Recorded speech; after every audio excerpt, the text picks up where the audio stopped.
আসসালামু আলাইকুম। Launch travel with আপনাকে স্বাগত। আজকে শিডিউল নিয়ে হাজির হলাম। আজ ঢাকা থেকে যেসব নতুন ছেড়ে যাবে তাই ভিডিওর মাধ্যমে দেখানোর চেষ্টা করব। আশা করি পুরো ভিডিওতে সাথে থাকবেন। এখনও লঞ্চ চলাচল শুরুর ঘোষণা দেয়নি, তারপরে ঘাট ফেলে যাচ্ছে এয়ার খানেক পটুয়াখালীর উদ্দেশ্যে ছেড়ে যাবে সন্ধ্যা 7টায়। প্রিন্স কামাল এক 2 দিন ধরেই এখানে ঘাট প্লেস করা, ঝড়ের কারণে ছেড়ে যেতে পারেনি। এখনও কিন্তু লঞ্চ চলাচল বন্ধ ঘোষণা আছে, লঞ্চ চলাচলের ঘোষণা নেই।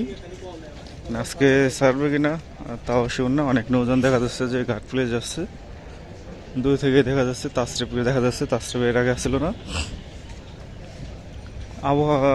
আবহাওয়া অফিসে দেখলাম যে দুপুরের মধ্যে 80 কিলোমিটার বেগে 20 জেলায় নাকি ঝড় হওয়ার সম্ভাবনা রয়েছে। তো সামনে গিয়ে দেখি কি কি নৌযান আছে ঘাট ফেলে যে। আজকে আবহাওয়াটা ভালোই, সারা রাত বৃষ্টি হয়েছে, পানি প্রচুর পরিমাণ বাড়ছে। আবহাওয়া অফিস থেকে বলা হয়েছে যে 80 কিলোমিটার বেগে ঝড় হবে 20 জেলার মধ্যে, তার মধ্যে ঢাকারও নাম আছে।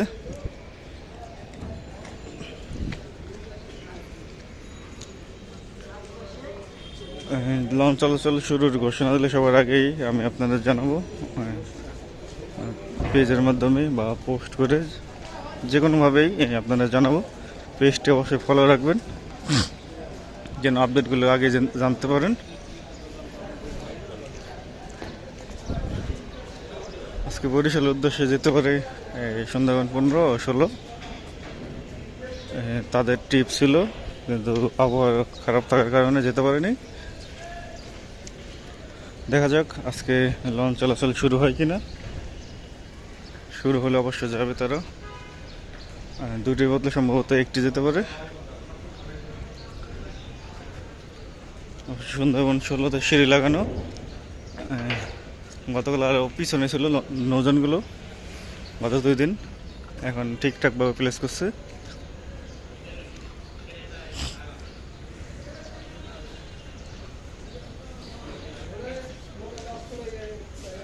রাজহংস 8 নৌযানটি মানামির সাথে ছিল, গিয়ে ঘাট প্লেস করছে।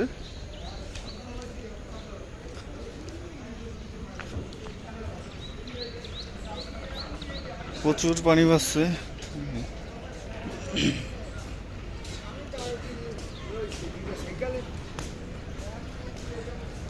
ঝড়ের কারণে রাজহংস 8 ওখান থেকে মানামির সাথে নিয়ে আসা হয়েছিল,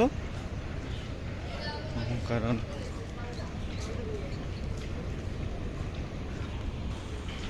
ষোলমূলাদির লঞ্চ নেই, এখনো ঘাট প্লেস আসেনি। সম্ভবত আজকে ছেড়ে যাবে লঞ্চগুলো, না হলে লঞ্চগুলো ঘাট প্লেসে আসতো না। তাসরিফ 3 আসছে, তাসরিফ 2 অথবা 1 আসছে, সামনে গেলেই দেখা যাবে।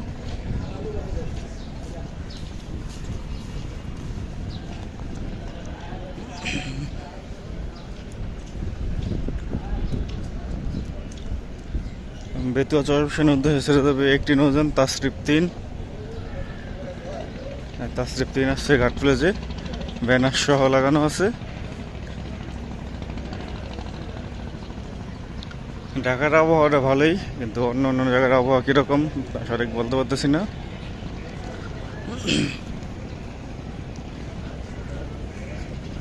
তাসরিফ 3 ছাড়বে তাহলে রাত 8টা 20 মিনিটে, যেহেতু একটি নৌযান।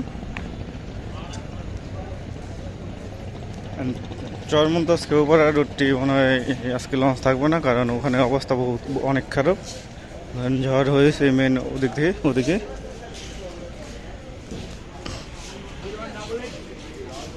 ঘাটে অনেক লোক দেখা যাচ্ছে।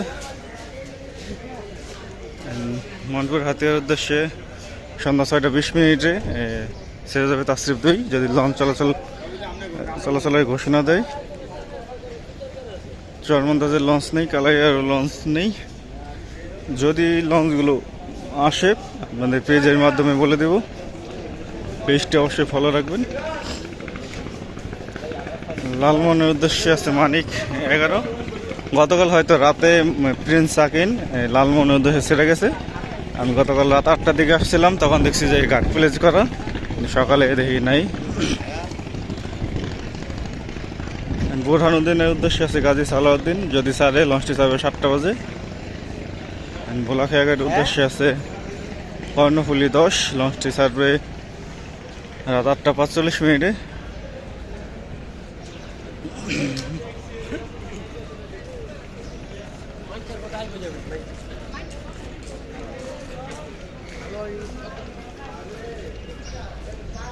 ইলিশার উদ্দেশ্যে আল ওয়ালিদ 9 আসছে ঘাটফুলেজে।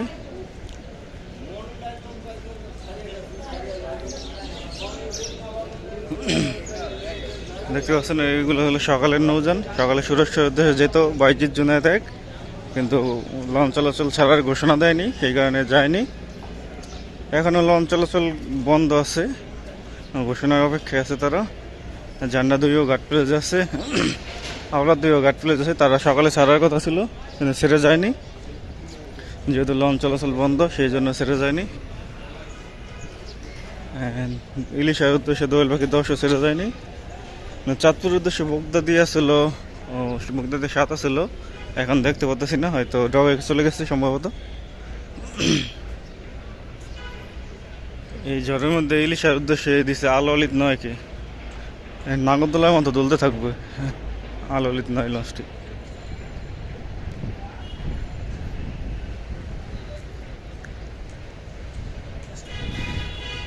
বর্তমানে ঘাট প্লেজ আছে আল ওয়ালিদ 9 ইলিশার উদ্দেশ্যে, তারা অপেক্ষায় আছে যে কখন লঞ্চ চলাচল শুরু ঘোষণা দেবে।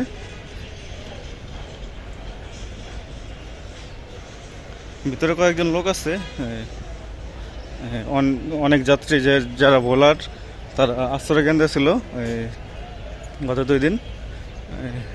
দোয়েল পাখি 10 আছে ইলিশার উদ্দেশ্যে, সকাল 7টায় ছেড়ে যাওয়ার কথা ছিল কিন্তু লঞ্চ চলাচল বন্ধের ঘোষণার কারণে ছেড়ে যায়নি। তো এই ছিল সাঁতারঘাট থেকে সর্বশেষ আপডেট। এতক্ষণ সাঁতার থাকার জন্য অসংখ্য ধন্যবাদ।